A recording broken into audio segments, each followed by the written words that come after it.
excited today on the show. I have my good friend, Margaret Floyd Barry, with us today, and she is a functional nutritionist. She's a writer, and she's a real food advocate who's been on the pursuit of the most nutritious and delicious way of eating for the better part of her adult life. Today, Margaret runs Eat Naked Kitchen. I've got her book right here, Eat Naked, and it's been personally signed. I feel really special. And she owns a thriving private practice that supports clients throughout North America and Europe in achieving true health and vitality through therapeutic diets and lifestyle changes. I'm super excited to have you here. I've been on the journey of continuously asking myself, how can I be more aligned? How can I be more aligned with my health? And how can I feel better in my body? And I think that so many of our listeners and people in general, like, we do these things unconsciously and we're like, oh, things could potentially be better, but we have this normal line that we're at and we don't necessarily know things could be better. So thanks for being here. I'm excited to dive into this conversation. Oh, me too. I think our health is one of the most sort of undervalued, like, productivity hacks or like business edge. We think of it in this like bucket unto itself, like my health piece, but it's actually not in any way unto itself. It's it influences every single thing that we do, every interaction, how we work, how we think, how we produce, all the things. So I love to talk about it. Absolutely. And when we don't have our health, everything suffers. Like, I know if I'm going through something with my health, which I was recently going through, I was just like, couldn't focus on business, wasn't feeling motivated. I was almost feeling like low-grade depression. And so I'd love to just get into the story. Like, how did you get started? Tell us a little bit about your journey of stepping into the space as a functional nutritionist. Gosh, there's so many different pieces of it. I mean, I'll share a couple of different moments because it's been an evolving journey. The moment where I really understood the power of food with our health was actually in my 20s, when I had been struggling with a really horrible chronic skin condition for years, like since my teens. And this is a time of your life where like skin issues are just, I mean, they're never fun, but I feel like that was a time that was so sensitive. And I had awful eczema, literally head to toe. I mean, it was on my eyes, it was behind my ears. It was, I mean, just everywhere. And anyone who's had any kind of eczema, it just like makes you insane because it is so freaking itchy, right? And so I had been struggling with this, and I had been just going to doctors and getting like the topical cortisone creams, and they just kept prescribing like higher and higher doses, and it would kind of work, but not really. And it was actually when it started happening, like literally on my eyes. And the doctor was like, well, here's the next dose up. And I was like, this just feels like a bad idea. And so a friend of mine recommended that I look at things more naturally. And at the time, my diet was like, I joked going to this practitioner. I was like, oh, she's going to take out all my favorite food groups, coffee and alcohol and cheese and pasta and chocolate, And I mean, honestly, had it only ended there. I mean, it was a dramatic change for me.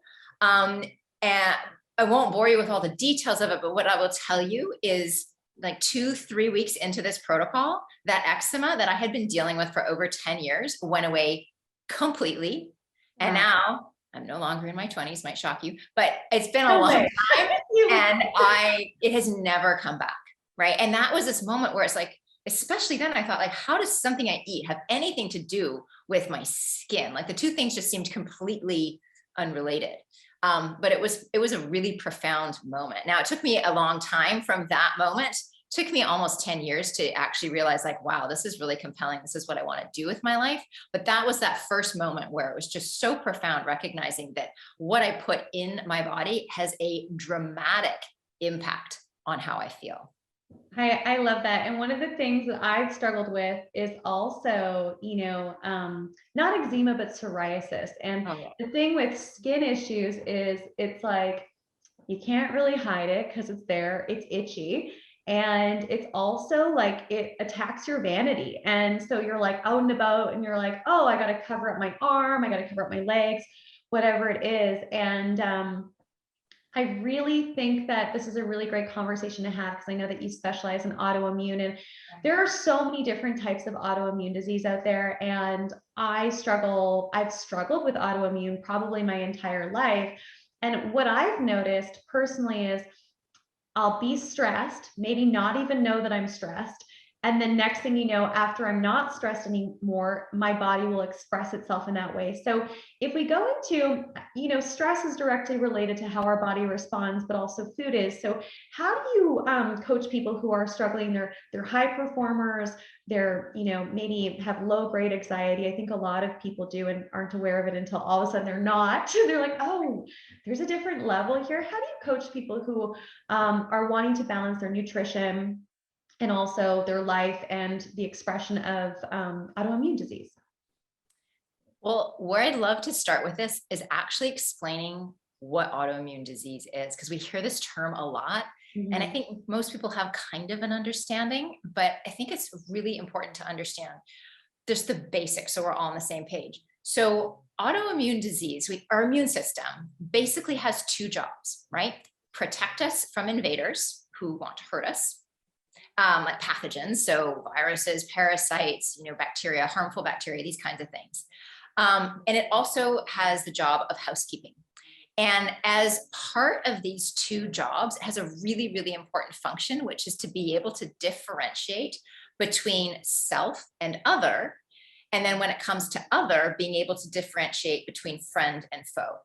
And when that differentiation mechanism goes awry, what will happen is this immune system that's designed to really take care of ourselves can actually mistake not only self with other, but then mistake self for foe other. So for like the enemy other, and start attacking self.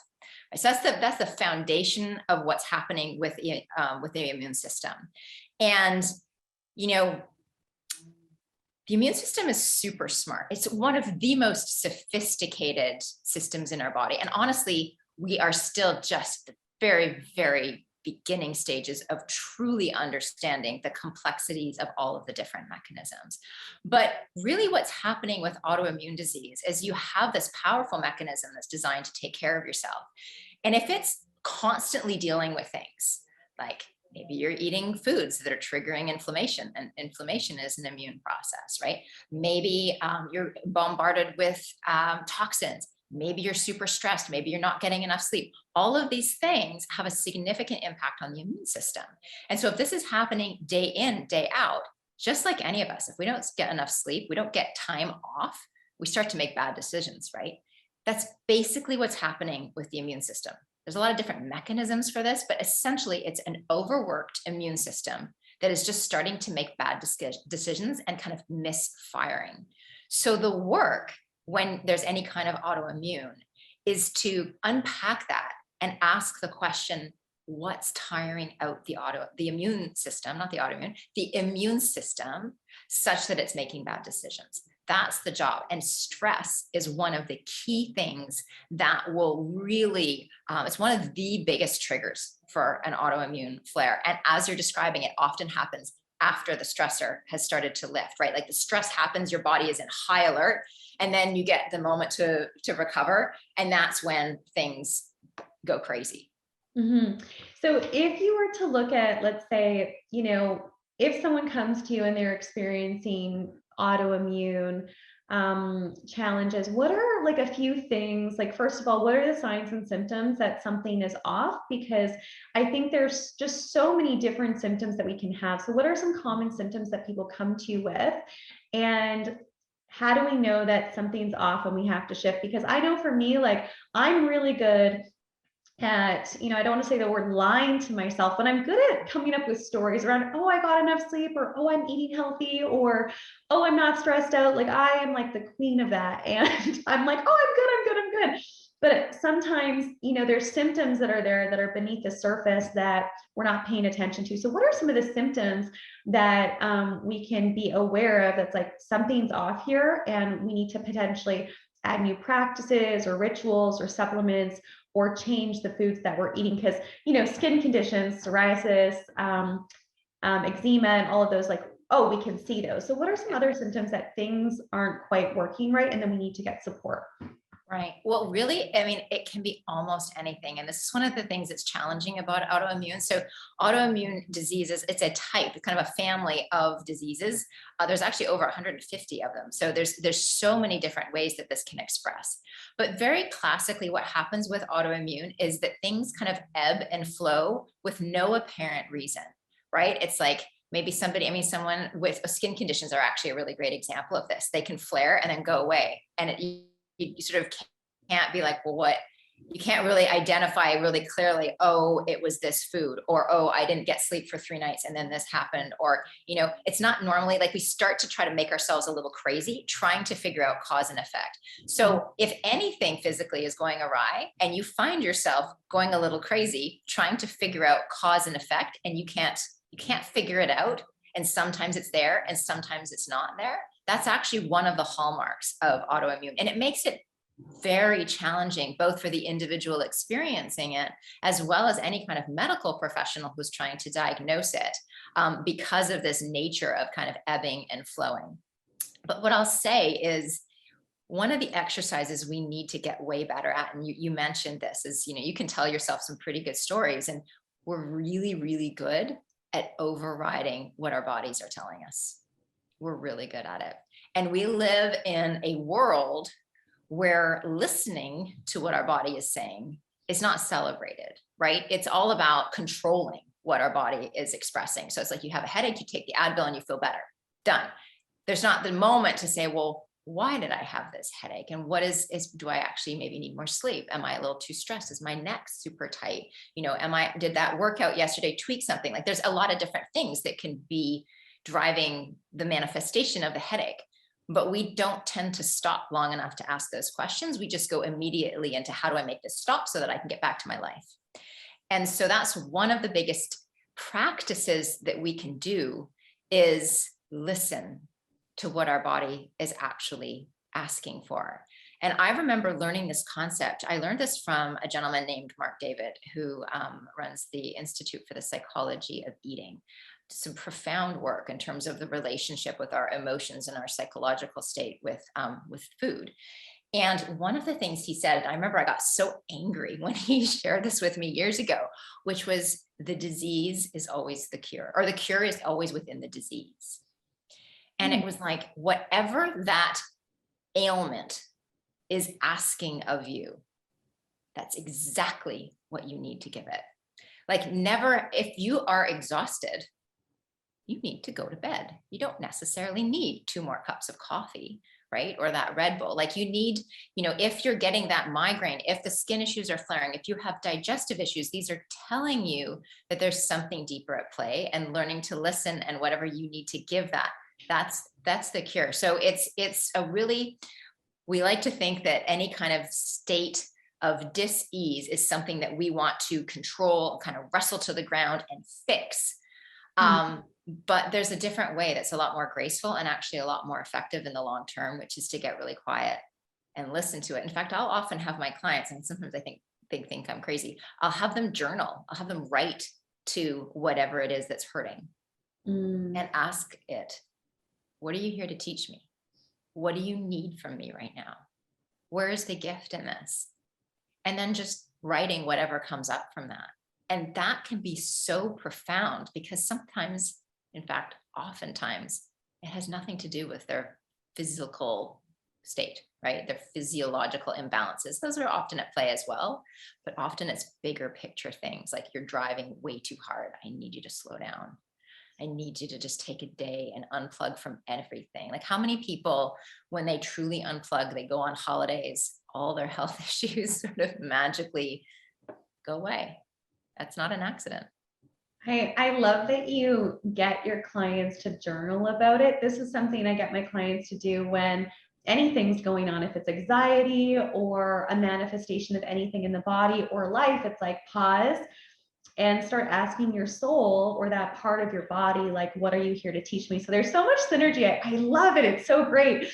And what I've realized about at least North America, or me physically being here, is there's this mentality of we have to push harder, we have to produce more, that our value is very much connected to what we put out into the world. And I've definitely got in that trap. And when I was in Mexico for a couple months, all of my programming came to the surface. And for those of you who don't know, Margaret's like one of my really good friends. We voice note every single day, Monday to Friday, and we share what's going on in our life. And I remember all of these programmings were just like being thrown in front of me around, my value is how much how many people I support, how hard I'm working. And I really had to go like, where did this come from? Where did these drivers and these behaviors come from? And it was childhood, and like, oh, like my value is measured by, how good I was doing. And I think that that's also a really great space to look at through journaling is, okay, if your body's telling you to rest, well, what was the belief system that you had from potentially a moment in time in your life, maybe a trauma, maybe an imprint, something that happened that said it wasn't safe to take care of yourself, right? Totally. Yeah. 100%. I think that that's an important piece of all of this too. And I think it's no accident, with autoimmune disease, I think about what's happening. The body is attacking self. And how many of us we just beat ourselves up inside, right? Like our self-talk, our expectations. I, like I'm my own boss. I have not worked for somebody else. Oh, it's been a long time, at least 20 years, right? And I drive myself into the ground, and I will have these conversations with my husband sometimes. And he's like, don't look at me.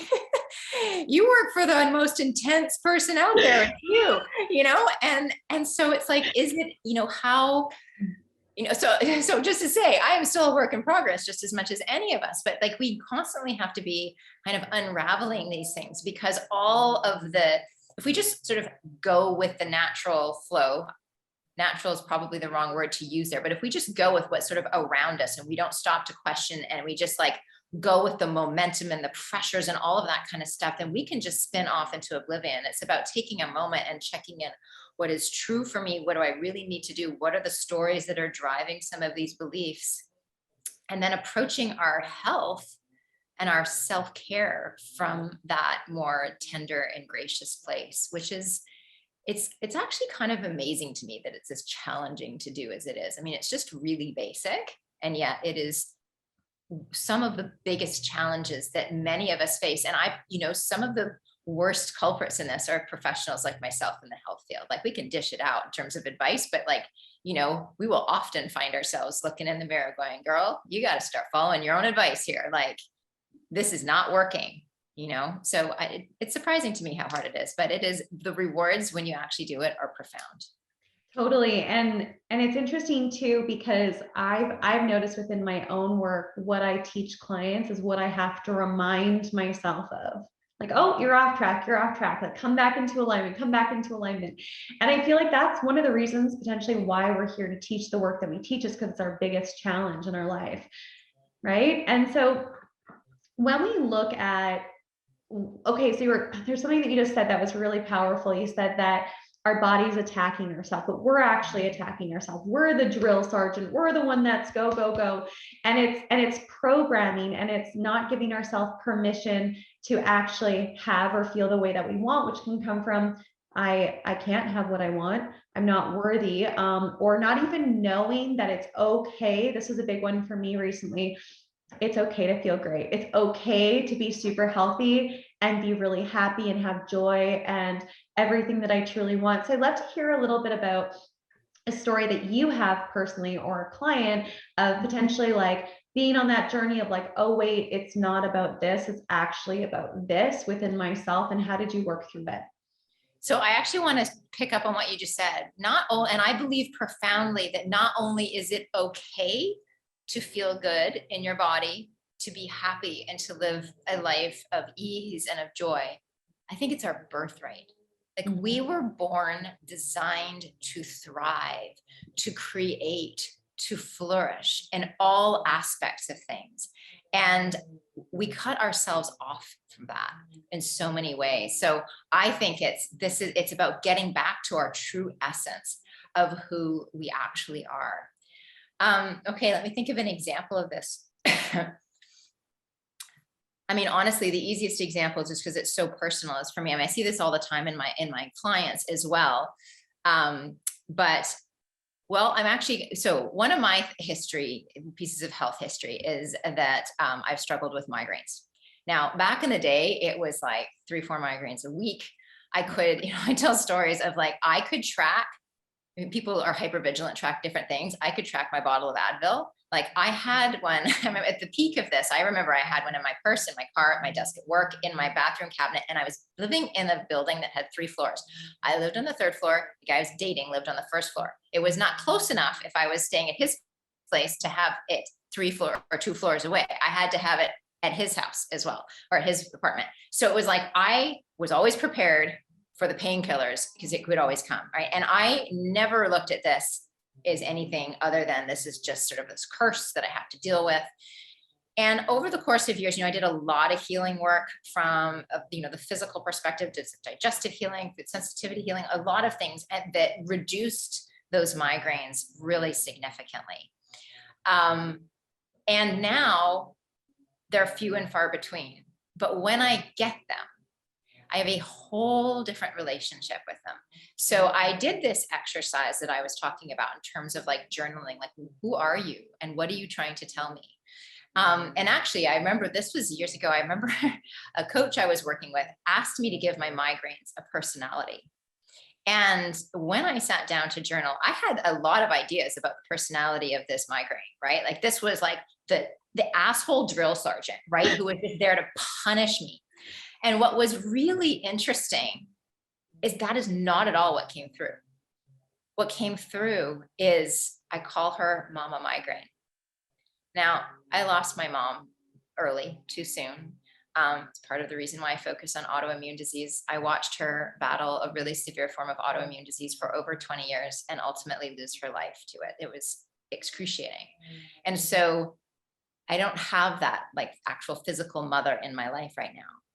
And it was amazing. And it was unbelievable to me that my migraines were holding me, like, because they would put me to bed.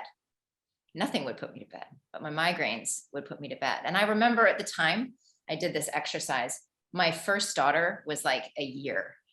And my God, that kid did not like to nap. She would fight it. And what I would have to do with her is I would have to literally like hold her in bed and she would be like kicking, screaming. I mean, you'd think I was like beating this child. And all I was doing was holding her and just keeping her close while she sort of fought. And then finally she'd fall asleep and we would sleep together. And I realized that's exactly what my migraines were doing with me. They were like, just like, you need to lie down. You need to unplug. You need to de-stress. And we're not going to give you any other option.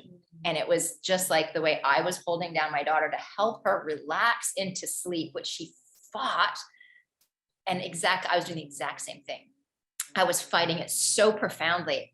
And when I realized that, now I'm not going to ever lie to anybody and say I like migraines. I don't. They're awful. But now when they come, I have a totally different relationship with them. Now it's like, oh, you're right. I've been going too hard. I haven't been giving myself the love and the opportunity to slow down and unplug. Maybe there's something really up for me. They often come in times of very, very high stress, and it just forces me to just sleep, to just chill and stop. And they really, to this day, you'd think I would completely have learned this. To this day, they really are the only thing. I mean, it happens much less frequently because I'm better at just on the regular, but in fact, I remember one time somebody talked to me about there's some medications you can take to prevent migraines. And I was like, I don't want it because they're a really important piece of feedback for me. And I don't want to ever override that because I can't even imagine how loud my body would have to get if it wasn't my migraine's bad enough, but I don't want that to be like cancer or like something that's like truly life altering and serious. So that's how I've made peace with it and totally changed my relationship with it and recognized that it's my friend. It's not trying to hurt me. It's so powerful that it's mama migraine, because it's like, girl, you need to go to sleep, you need to rest. And I really appreciate that you're not into taking a medication to mask the symptom. The way I look at symptoms, and this is one side of it, and I also love the science side of things, where it's like, no, this actually has to change within your body of what you consume and what you do. Because I think you got to have that balance, I believe, Yes. to really heal or cure anything, regardless of what you do. You have to do the inner work, and you have to blend both. It has to be holistic. And for me, like, I think I'm like the perfect example of autoimmune. I had 4 different types of autoimmune disease. I was unhappy. When I was married, I had all of these things going on that I didn't want to deal with. And my body was screaming at me. And how I distracted from actually tuning in was I became a workaholic. I became the person that was like, yes, yes, yes to everything around me. And I think a lot of us, especially business owners and those of us who are wanting to pursue our dreams and all of that, we get so distracted with things outside of us as a way to avoid actually listening.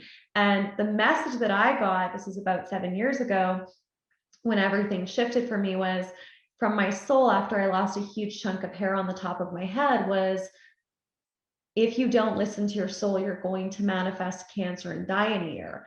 And I was just like, what? And that was the moment when I knew I couldn't hide that I wasn't happy anymore. And when I really had to start doing the inner work of what is my body telling me. And that's when my whole life changed. So I love this conversation, because there's nothing wrong with you. Disease is not something's wrong with you. I actually believe it's our soul giving us a message. And when we hear the message loud and clear, oftentimes the symptom will go away, but then we still have the physical body that needs to be supported and optimized. So on that note, I know that our digestion is a huge part of how we function, and helping our body heal with doing the emotional work as well. So tell us a little bit more about the digestive system and how it's a big part of healing and optimizing our health, as well as doing the emotional and deeper work of understanding how these symptoms are a gift that have a message for us.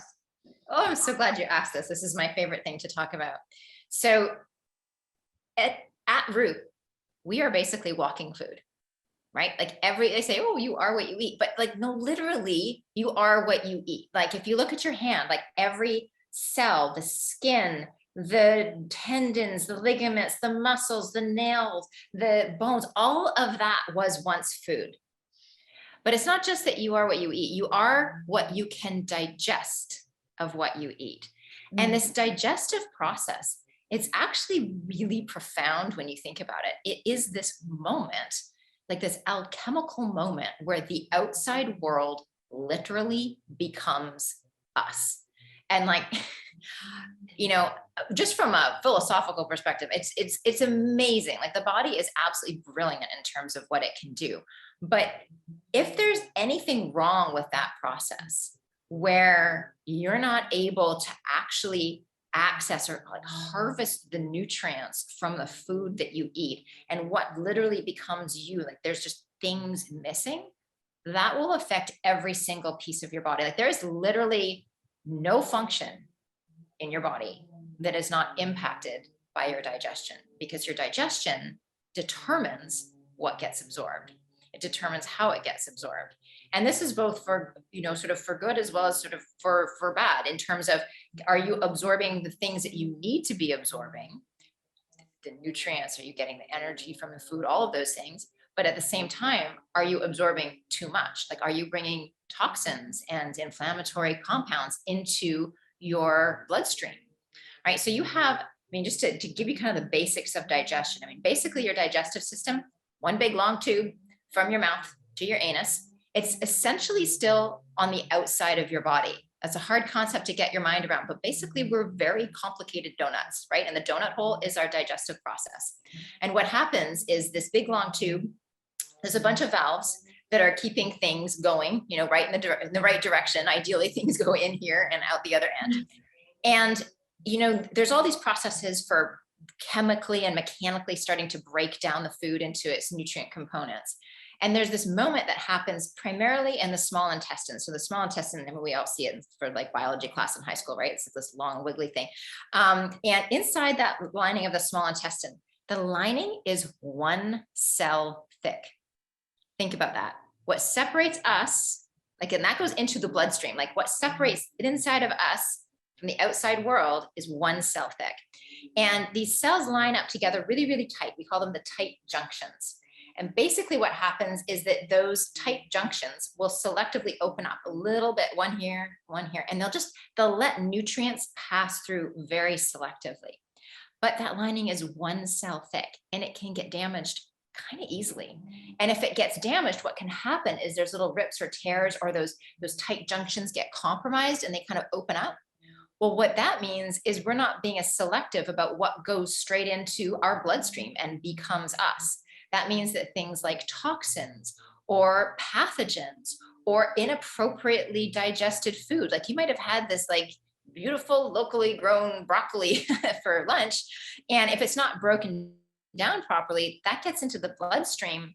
Your body doesn't recognize it as its nutrient components. It looks at it as the enemy, and it mounts an immune response. That's actually that's how food sensitivities develop, is things get into the bloodstream at a premature state. And the immune system is like, what are you? You must be the enemy. They tag it as the enemy, and they mount an inflammatory response, an immune response. And now your body, because part of the immune system's function is to remember what's the enemy so that it can be better at it next time, is it's like, ooh, broccoli. We don't like broccoli. Broccoli is the enemy. So now next time you eat broccoli, it's like, oh, we're ready for that. We're out, So this is how food sensitivities develop, but this is also what can create systemic inflammation. And inflammation is like, when it comes to health issues, inflammation is at the root of basically every single disease process, right? So really making sure that your digestion is optimized. So yes, it's about the food that you eat, but it's also about making sure that the food you eat is being digested properly, that you're being able to access the nutrients that you need to function well, and that you're not inadvertently letting all these things that are harmful into your bloodstream, thus engaging your immune system, thus tiring it out, which if that doesn't stop, if that continues over and over and over, which it happens for most people, that is absolutely the path to autoimmunity. Wow, that's really powerful. Just thinking about how it's like one cell away from really being in our body. Like, as you were saying that, I was just thinking like, I need to eat all organic food. Like, that's the first thing that came to mind was, sometimes I have mostly organic, but not everything. And now I'm like, oh, like I need to eat more organic food. One of the things that I was told years ago, because there's so many food trends, right? And I'm sure you're aware of them. Like, I remember the coconut trend, and I was eating so much coconut everything. And then I became, my body didn't like it anymore. So there's all these food trends and diet trends. And one of the conversations that you and I had when we were in San Diego a couple months ago was on, I had an autoimmune breakout. I had a psoriasis outbreak, and I hadn't had one for probably 6 to 7 months at that point. And I remember sitting with you, we were having lunch, and I was like, hey, Margaret, what do you have to say about this? And then we were talking about how I've been vegan or vegetarian for the last 5 or 6 years since my first outbreak. I'd love for you to share a little bit on like that trend and also autoimmune, because I was sitting there and I was just like, wow, like, I need to have meat. And when I started having meat, as of that day consistently, because it'd be like once a month kind of thing. It went away. It went away in a week. And normally when I broke out in psoriasis, usually from stress, having too much on my plate, all those things, it usually lasts for months. So I'd love for you to expand on that, because that was just a big eye opener for me. Yeah, this is a hard one for a lot of people. And I want to share that I was vegetarian and for part of that time vegan for like the better part of 12 years. And so I get it. Like, there's a lot of ways that diet feels really good. It's a very cleansing diet and can be helpful in a short term and used therapeutically, but The challenge with a vegetarian and vegan diet, when it comes to, in particular, our digestive process, is that a lot of the foods that we're consuming, specifically grains, legumes, nuts, and seeds, which become the primary sources of protein when you're not consuming any kind of animal foods. This is less so for a vegetarian who's eating eggs and some dairy. But even eggs and dairy, those are just like top 2 food allergens. So, they can be problematic for a lot of people as well. But the grains, the nuts, the legumes, and the seeds, these are extraordinarily hard on the digestive system. And this is for a whole number of reasons. One of the biggest problems with them is that they contain what's called anti-nutrients. And there's all sorts of different families of these, the lectins and the phytates. And there's basically, if you think about like a seed, you think about like the biological imperative of that little seed. It's not to feed you, it's to grow another plant. And so it has all of these chemicals and mechanisms within the seed to protect it from breaking down prematurely. And so our body, and breaking down prematurely, like it needs to be in like soil, in the dark, in the damp for a while, right? Like it's not like you drop a seed and like it sprouts the next day. Like it takes some time here. So our bodies have to compensate for that. And so they have to break down these components. Oftentimes what they're doing is they're leaching minerals from our own stores, hence the term anti-nutrient. So not only is it a net benefit, it's actually net negative in terms of your nutrients status overall. And it's just really, really hard on the gut. It can be really abrasive. I'm at the point now where if somebody comes to me and wants to work with me, and especially if there's autoimmune of any kind, and they're really reliant on these foods, I don't know how to help them because of this issue, that it's just so challenging on the gut. And this is actually an important piece I haven't mentioned. So approximately 80%, kind of depends on who you talk to. Some will say 70, some will say 90. Let's just say a lot. The vast majority of your immune system lives in and around the digestive tract. So anything that is causing any kind of adverse reaction inside your digestion, any kind of malfunction, any kind of dysbiotic environment, meaning there's an imbalance in your gut microbiome, the bad guys are outweighing the good guys, any of this kind of thing will directly impact the immune system. Mm-hmm. Right. So when we're talking about autoimmune and we're talking about the fact that it's a chronically engaged, exhausted immune system, then we are eating foods that are really challenging to the immune system, it just doesn't work. So, most autoimmune diets, there's different shades of them, but most autoimmune diets are really, they do bring in significant amounts of animal proteins, often the low and slow cooked, right? Like the kind of melt in your mouth, fattier cuts often. And this is because this is really healing for the gut lining and actually very easy to digest. That's kind of counterintuitive because we think of animal protein as more challenging to digest. One of the issues is that we need hydrochloric acid in sufficient amounts in order to break down protein of any kind. And if somebody has been vegetarian or even 100% plant-based for a long time, their hydrochloric acid output will be a lot lower. So yes, there will be some sort of stomach discomfort, but there's easy ways to supplement that. And once you have done that and are really able to break down those proteins properly, it's incredibly healing. So the type of diets that most people who are healing from autoimmune will be lots of veggies, lots of proteins, animal proteins, and some good fats. And then depending on their individual predisposition, some people just take out all of those things. They take out all the nuts, all the seeds, all the grains, all the legumes. Some people will be just paleo, so they still eat nuts and seeds, but they don't eat the legumes and the grains. Then you start to get into some of the different flavors. Personally, I'm a really big believer in testing to figure out, rather than let's just like cut off all these foods for you, let's figure out what your body actually tolerates and what's triggering an inflammatory response. So we're very selective about the foods we pull out. But yeah, that's one of the biggest challenges, is that the key sources of proteins are just so hard on the digestive system and can trigger all of these adverse responses. And I've had a lot of clients who've been in that kind of situation who've just kind of switched it out, like they're not eating the grains anymore, and now they're eating more animal proteins, and they're like, wow, I feel amazing. And yeah, it's kind of amazing the impact it can have. That's really, this is so valuable. And also because a lot of our listeners are entrepreneurs and they're wanting to perform. And,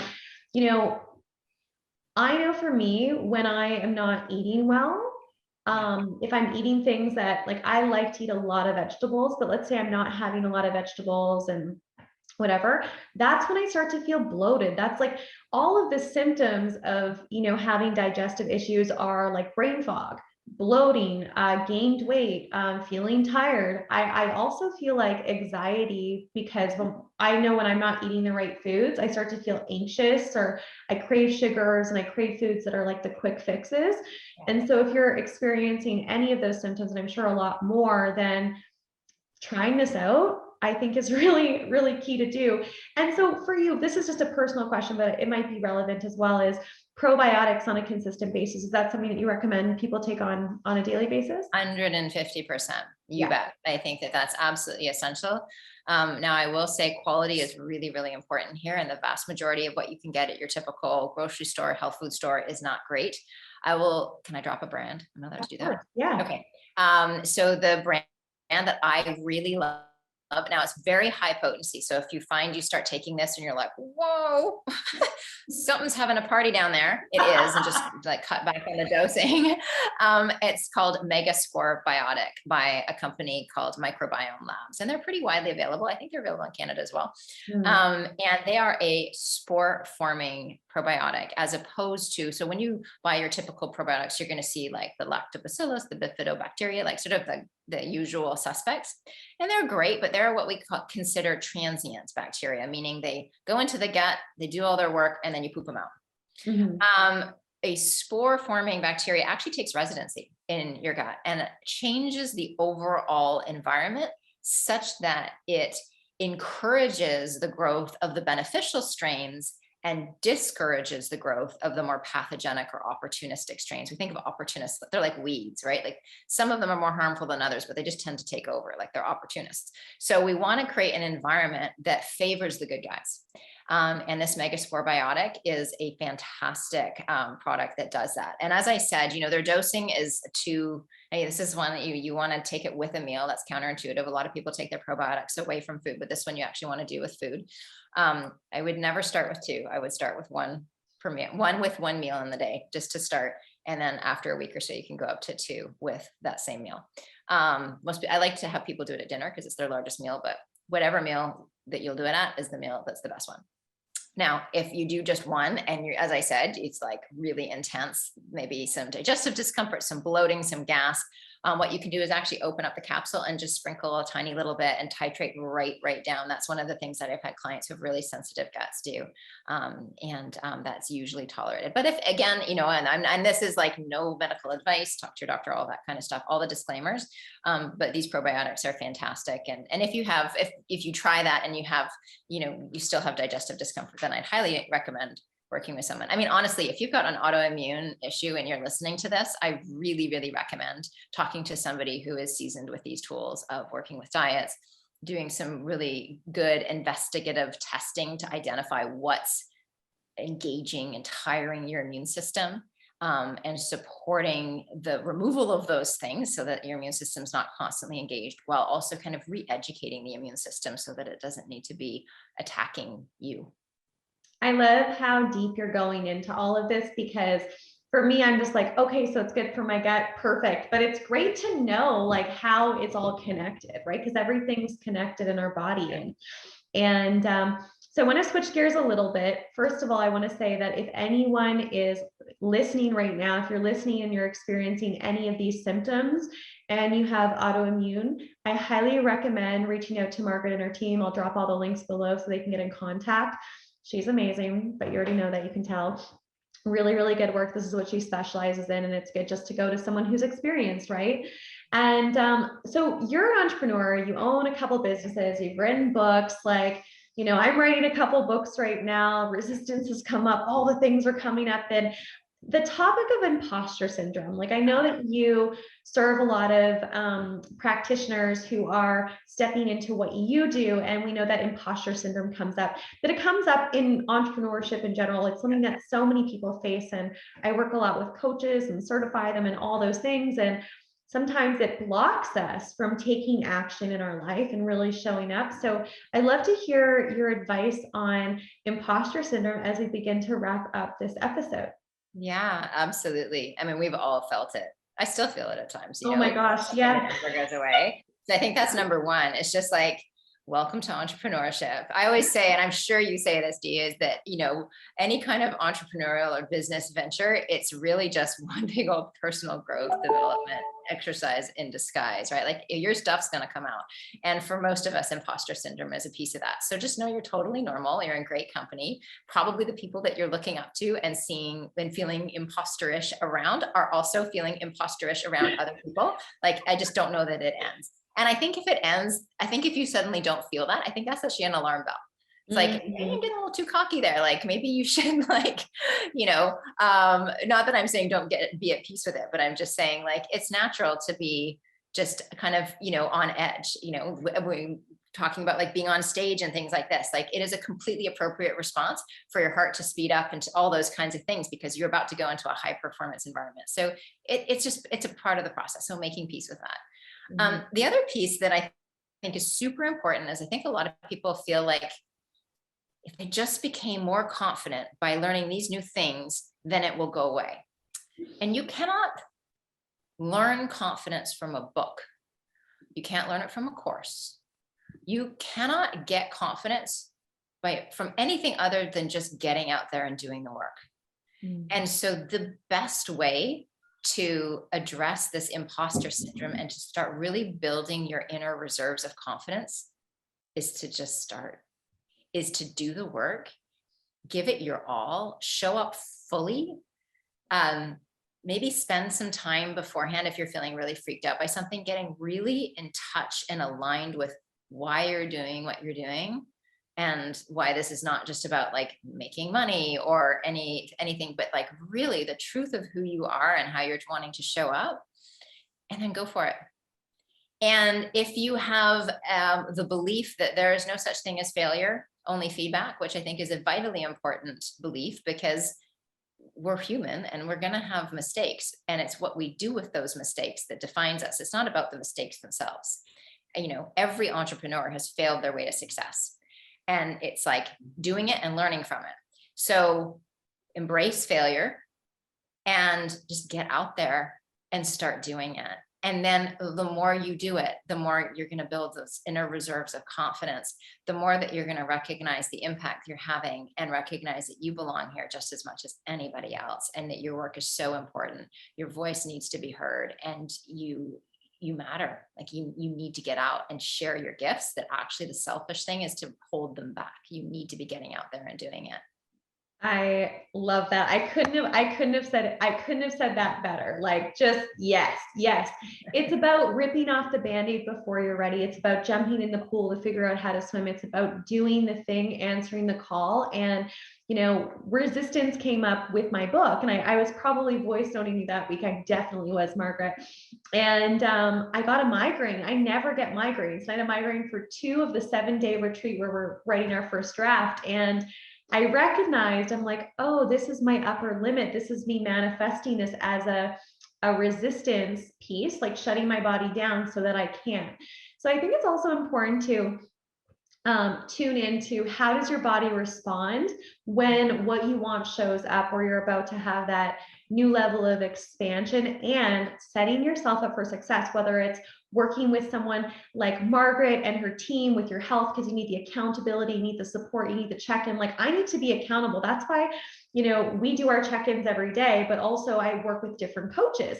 If you're wanting to like build your business, or you're wanting to really be aligned in your mindset and you find yourself sabotaging in other ways, reach out and ask for support from a coach who is doing that work and really teaches it. So thank you so much for being here today. Is there any last message that you'd like to share as we wrap up today, Margaret? Well, I just there was someone shared this with me just a couple of days ago, and I thought it was the most powerful image. So if you think about like a plant and the sort of magnificence of this plant, think about what's under the surface. Like if you look at sort of a cross-sectional diagram, the plant is this little thing, but underneath the surface is all of these like tremendously intricate root structures. And so just to what you're speaking to, like build that root structure, lean in, get support, do the work to take care of your physical self, your emotional self, all the different levels of how you show up in the world. And when you have that really solid root structure in place, that is when you will take off and thrive and really shine. So I just want to echo what you're saying, Deidre, so powerfully, because it's so important to have that support and take care of yourself on every single level.